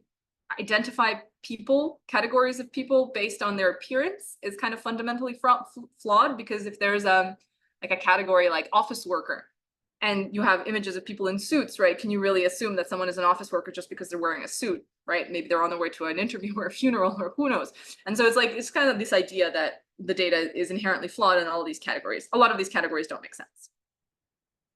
In terms of evaluation, this is like my particular passion, or something that I obsess about. And so what's interesting is that I really believe that you can't improve what you can't measure. And so it's like some slogan or from somewhere. But it's true that in AI, we've been kind of very set on measuring accuracy, right? We've been set on measuring performance. We've been really focused on this kind of, I don't know if you know Papers of Code, but they have all these leaderboards of tracking models across time in terms of F1 score accuracy. And this is what we've really been obsessed about. And this is how we track progress. This is how we say that we're doing well as a field.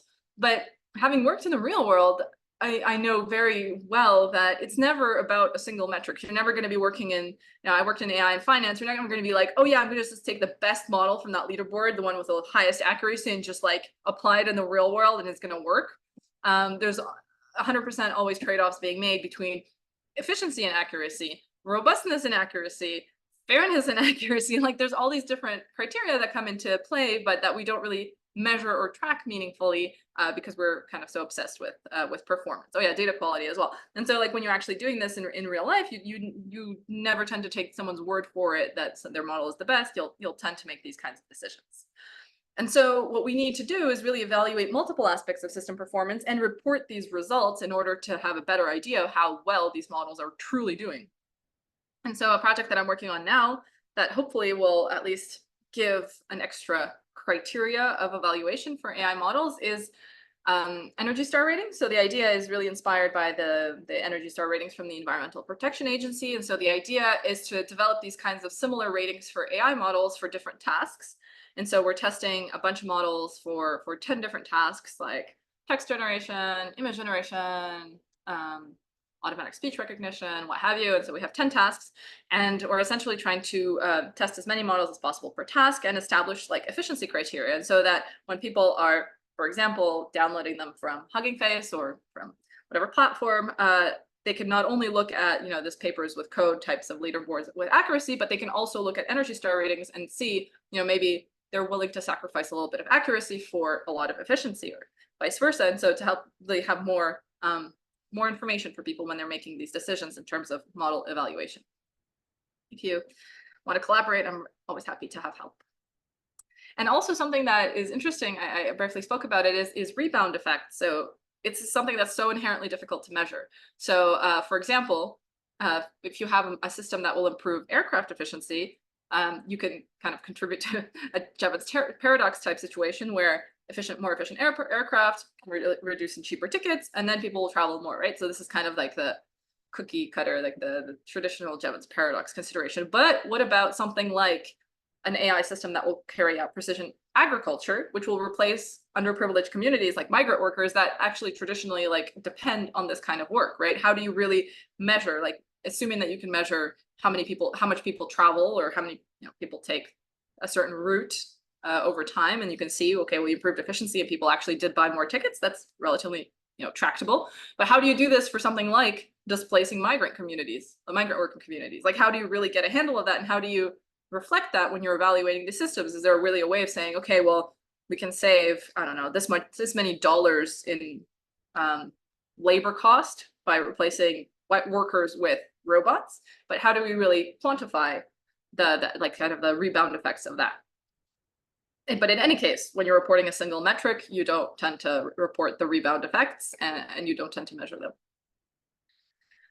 The third thing I want to talk about is transparency, which is also a really interesting topic that comes up a lot in AI ethics work and increasingly in AI sustainability work. So what's interesting is that when you work a lot with policymakers or people who are not necessarily technical, they always want to know how these systems work, right? How an AI model makes a decision, and how do we make sure it's not biased, for example, or how do we simplify a model in order to make it more efficient. But what's interesting is that these transformer type architectures specifically are so complex and hard to interpret, and are so big, right? Are bigger and bigger, that it's really, really hard to be transparent about how they work. And it's, people do all sorts of things like they do testing where they remove some layers of a model, and they'll see how the results differ, or they'll do some kind of ablation studies where they change the parameters. But it's always kind of these reverse engineering aspects, because at the end of the day, you can't really explain how a decision was made.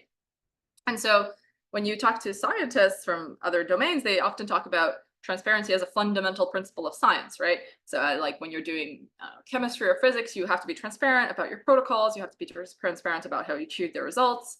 And in AI, this could be really very challenging. I learned recently, I never really thought about this, is that even if someone gives you the code, the data, and the hyperparameters of training, for example, a large language model, it's not guaranteed that you'll be able to, actually, it's very unlikely that you'll be able to get the exact same weights as their own language model, for example, because there's stochasticity, right? There's randomness in there, that even if you had all of the elements, you can't necessarily get the same result, which is problematic, because that means that we can't replicate results, right? That means we can't necessarily verify someone's findings, which means that you can't necessarily keep building upon them, because reproducibility or replicability assumes that someone did a study, you can replicate that study, and you can continue building upon it as a building block, which is, once again, hard in AI. And I think that what's interesting is that replicability actually has a benefit for sustainability, and because if you can trust someone's results, if you can really say, okay, well, they did X, Y, Z, you don't need to rerun them. And so this kind of saves compute, it saves energy. And so I also see it as a win-win for sustainability. A mechanism that I found is pretty useful for transparency, there's, two model cards and data sheets. And so they've become more or less common practice, and they're used to understand models and data sets. And so essentially, give you an example, here you go. And so these are the kind of model cards that we have on Hugging Face. Essentially, when somebody uploads a model, we ask them to fill out all of these things. Details, uses, limits and risks, how it was trained, how it was evaluated, whether it was audited or red teamed, the environmental impact. I added that when I joined, the citation, the technical specification, blah, blah, blah, how to get started. But I actually saw a study from someone outside of Hugging Face that they did recently, and they found that almost nobody reports environmental impacts, for example. And also, in general, people tend to not give all the information that's needed for full transparency. There's always some, like there's another study that looked at like whether all the elements of model cards were filled out, and they found that in most of the cases, people just gave like the citation or like check out the research paper or whatever, and didn't really actually fill in all the information. So that makes it hard to really practice transparency. And I recently saw like there was this fact conference this year, and people were talking about social transparency that I thought was really interesting, and I had never thought about it like that. So this is kind of like the technical transparency, right? Like what are the different criteria and the hyperparameters and whatever, the metadata and the code.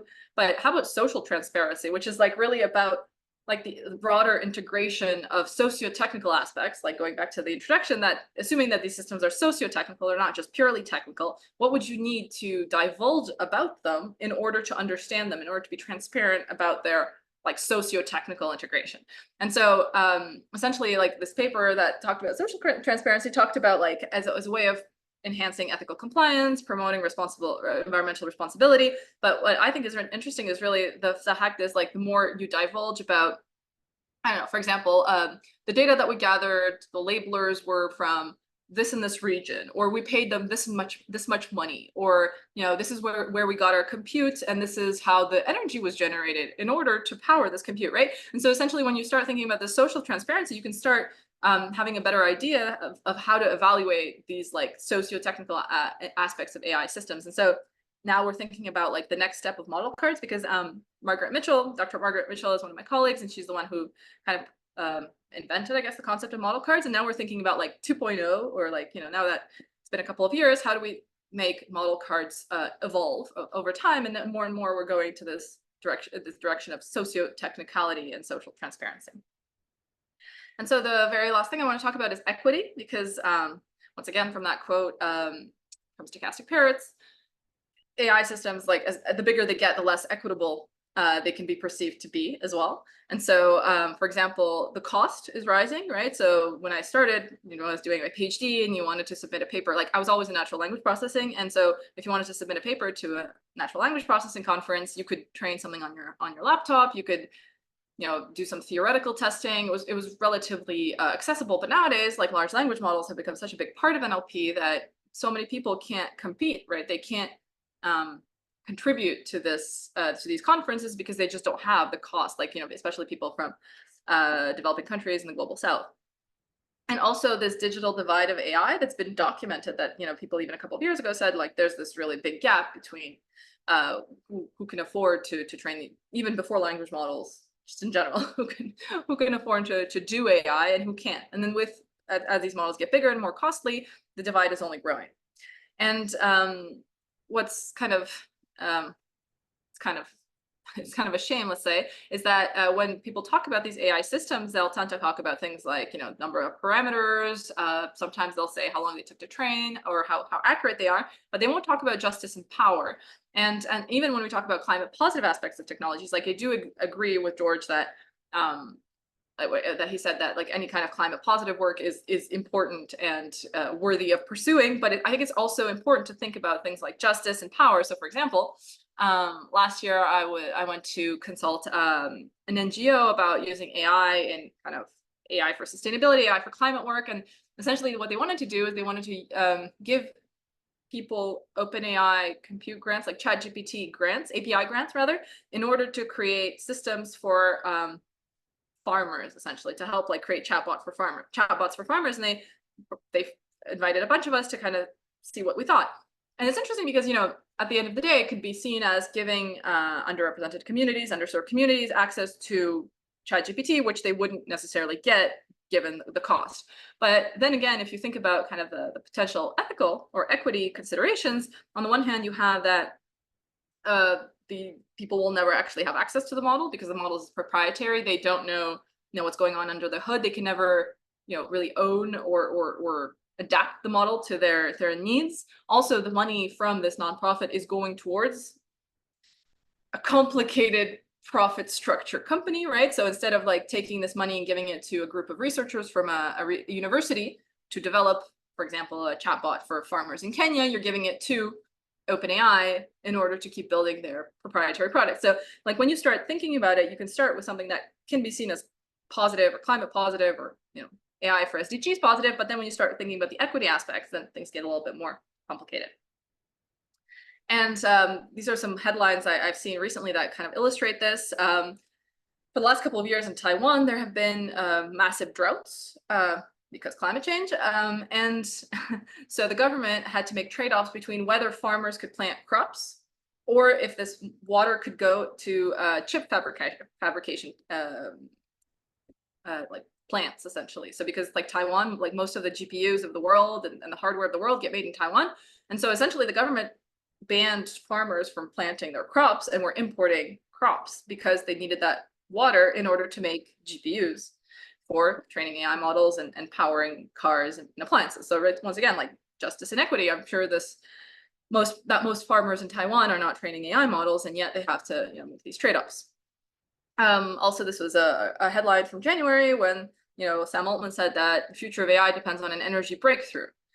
Where's that breakthrough coming from? And, you know, to what extent can we be using energy now, assuming that more energy will come from somewhere in the future, right? Like, how do we really make these decisions given that we don't have the necessary information to make them? And how do we really make trade-offs between, you know, using more energy now, burning more coal or natural gas, and the consequences that will have, you know, because we know that we should be mitigating, and instead of mitigating, we're accelerating and you know, expecting some magical solution to come up. And also, I read a book recently, and you know, there was a bunch of headlines about this as well, about rare earth elements and how a lot of the metals and the minerals that we use for, once again, making hardware are coming from places of enormous conflict and inequality, you know, with child labor and et cetera. There's this really good book called Blood in the Congo, I think. It's about cobalt, and essentially, like, cobalt is a very important ingredient in GPUs and computer hardware in general, and the way that it's extracted is incredibly unjust and inequitable, both in terms of labor laws, but also in terms of like environmental effects. So just like these kinds of things that when you're thinking about AI and sustainability and ethics could be interesting things to think about. So hopefully we'll have some time for questions. As a conclusion, I hope that I've shown you that in the context of AI technologies, that there are multiple facets that needs to be taken into consideration, and it's rarely a black and white solution, even when it comes to sustainability or ethics. And I think that, I mean, from where I'm sitting, is that it's important to start considering ethics and sustainability together, and instead of like being at like, oh, you're calculating the carbon footprint here, and then you're considering bias and fairness and equity here. I really think that we should be starting to do these things together and kind of as part of the same conversations and the same deliberations. And I think that integrating these two aspects is not only beneficial, but like necessary in order to, I guess we can never really guarantee, but at least maximize the sustainability of these systems from like the three pillar perspective. So not only environmental sustainability, but social sustainability and economic sustainability. So I think that if we start adopting that kind of three-pronged approach, that ethics and sustainability have to be integrated for us to be able to do that. Thank you for your attention. And all of these images, by the way, if you like them, they're from this really great website called Better Images of AI that has some really great free use images that you can use in your own talks. Thank you. Wow. Thank you. Thank you so much, Sasha, for that presentation. There's in the chat, there's lots of clapping and thumbs up and appreciation right now. Yeah, okay. So Jeff is asking about how you include the purpose of the AI as part of its evaluation. And I'm going to kind of make a distinction too, because I'm going to say there's the purpose for which you develop, say, a model. And then there's also, once it's released in the wild, the purposes it's used for. And sometimes those you don't, as the creator, you might not have the foresight or the ability to control what happens in the wild. So for those two facets, designing the model and considering what you're designing it for better or worse, and then once it gets used, how do you practically include that in evaluation? So essentially, the way I see it is instead of kind of thinking that a single criteria, especially something that's relatively high level, like accuracy or precision, is going to show you like the be all and end all of the model or like how good it is really developing specific context specific criteria and then communicating them. So like, for example, when I worked in finance, we would always create our own data sets. We would always kind of test whatever models on those data sets. We would, develop our own metrics. Often it wasn't accuracy or F1, but it was some like weighted average of blah, blah, blah. And essentially, I think that defining whatever criteria matter. I mean, because it's really hard to say, everyone should just measure this, this, and this, but like defining what criteria matter given a certain context. And sometimes it will be, ideally it would include rebound effects, but sometimes they're really intangible. But essentially the idea is doing that and also communicating that when you're presenting your model. So something that's relatively hard to do in industry is really being transparent about like how you evaluated this model. But ideally that's what we'd be getting, and that's what we tried to do with the NeurIPS Code of Ethics is like, however it is that you measure performance, like give the formula or like explain what the test set was so that we understand how this model is really being evaluated. Thanks for that answer. And what about, so some people are asking about how you incentivize folks to provide or to, publish their environmental impact data, such as in the model cards. Would that, so do you think the levers to incentivize can come from within industry, or do you think we need to have like government, levers? Yeah. I think it's a little bit of both. I think that companies, we have like these ESG reports, for better or for worse. Like we do have a certain amount of transparency. It's just that I feel that there's a disconnect between like ESG reports, for example, and AI specifically. Like companies do have mechanisms that are already in place in a lot of cases, like obviously not everywhere in the same way, but a lot of companies already are trying to be more transparent about like labor impacts or supply chains or whatever. Like there are some methods in place, some mechanisms in place, but it's just that I find that often AI is not part of that conversation because people just don't see how it figures in ESG. And so it's like, well, actually, if you switched from whatever to a non-generative AI application to a generative AI application, that can actually make your compute bill go up, and compute is one of the ways in which you can measure energy consumption, right? And it's like, or for example, depending on where the compute is, it comes with a carbon footprint. And so it's just like making those connections and adding AI to those existing mechanisms that I find can be difficult because people don't really perceive, like they have trouble putting AI into one of the existing boxes essentially and of ESG reporting. And that's like where the gap should be bridged. People are interested in learning about papers. The recommendations, I think you gave some recommendations for reading. Would you be able to either offhand now or perhaps send us something we can link to, that kind of recommended reading for learning about the energy and carbon impact and social impact of various AI models? That would be great. What level? Like how technical? Yes. So we have such a broad audience and hundreds of people. I imagine that kind of there's an appetite for different levels. Okay. There's a policy brief that I helped develop that's relatively high level. It just kind of talks about kind of general building blocks. And then there's the Bloom carbon footprint paper that I mentioned that's kind of more technical and talks about like life cycle assessment. It goes into more detail about energy usage and stuff like that. Thanks. Okay, so there's a question here about how you keep ahead of government's ethics, considering how rapidly AI is growing. And so I'm going to ask you, given the speed of the technological innovation development and the kind of slower pace inherent to, coming up with really good policies, should there be some way to pull them closer together to either slow down tech or speed up policy or a bit of both? So, I mean,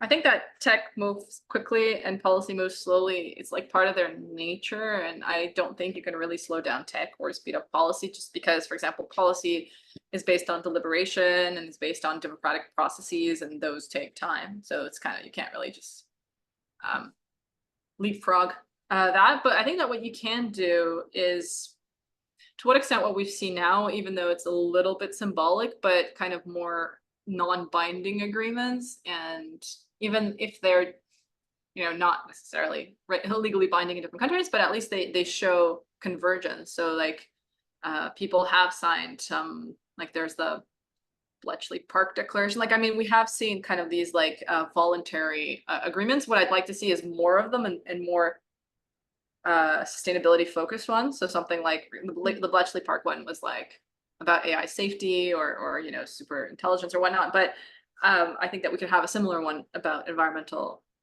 impacts, like things about, for example, as a government, if you're doing a tender offer, if you're want to use AI in one of the government services in your country, you oblige providers to disclose energy usage, carbon intensity of energy grid, like whatever, like these basic criteria. And I think that once again, it will just be on the government level. I mean, like the executive order in the US was a good example. Like it would only be at a government level, but in a given country, the government is such a big part of suppliers and the whole like kind of ecosystem, is that if the government starts doing something and then companies want to work with the government, and a lot of them do, they'll start playing ball. But you can't like necessarily speed up legislation overall. Thanks. And okay, just scanning because there's a bunch of questions. Can you speak a little bit more about the templates you introduced briefly about authorizing future uses? Where can people find those? For example, Oh, the like say you responsible want to AI license? yeah, Is that it? yeah. Would that be like a drop Responsible. down in GitHub or? So it's actually a website. I found it recently. It's like the responsible AI website license generator. Oh yeah, here it is. It's really great. It is a kind of not really drop down, but like a check mark situation, and it's cool because like you say like, okay, this is like the model that I'm licensing, and then you get to say what part of the model that you're sharing. Are you sharing the data, the model, the application, or the source code? And then for each of these things, you can say, I'm okay with military use. I'm okay with people using this to make profit, people using this for whatever, surveillance, for example. And it's really interesting because they really did a good job of like giving options essentially, and not like forcing people to I think there's some like standardized ones, but overall you can essentially cater it as you want. And what's interesting is that this also can be used for hackathons, for example, right? If you're participating in a hackathon and you want to make sure that the result of whatever your own work, right? Like you take a weekend to help this company or to participate in this hackathon, you want to make sure that your work is not just like used to make money or for surveillance. And so you can create an open rail license to say, okay, well, this is the code we came up with. This is what we're comfortable with it being used for. Right. Okay, one very last question. I hope it's not I hope it's a short one, sorry. But there's a question about if you skip over peer review and just publish directly to archive, what do you think of that? I think the question underneath the question is like the role of peer review in kind of filtering for, harmful ideas being published. So peer review is kind of like regulation in the sense of it's really slow, and also increasingly companies don't go through peer review for a lot of models because essentially, for example, they don't provide the data or they don't provide the model. And so I think peer review is really important for the scientific side of things, but I think that the way in which it's practiced is currently not really aligned with the speed, once again, and just like the inherent properties of AI, like people go through peer review without providing the most crucial details about their models, because we don't have the mechanisms for it. I don't know. Like, I agree that peer review is really important for sure, but I just don't, I think that right now, like there's such a disconnect between the way it's being practiced and the way that people are doing AI that we need to kind of bring them together more. And so what I've seen, for example, as good initiatives, like people have made like badges for conferences where it's like, well, in order to have the best paper award, you have to have the badge of open code and you have to have the badge of blah, blah, blah. And like you have to have these badges, which is like a nice little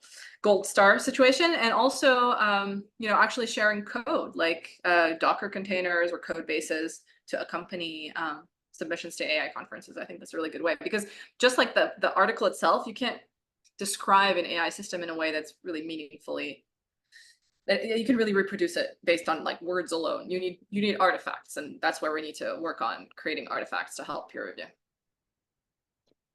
Okay. I wish we had more time with you. This has been really great. Thank you so much for your time. And thanks to my co-TA, and thanks to Climate Change AI. And I've just put in the chat for everyone who's here, there's the link to the feedback form, and it will also be posted on the community board.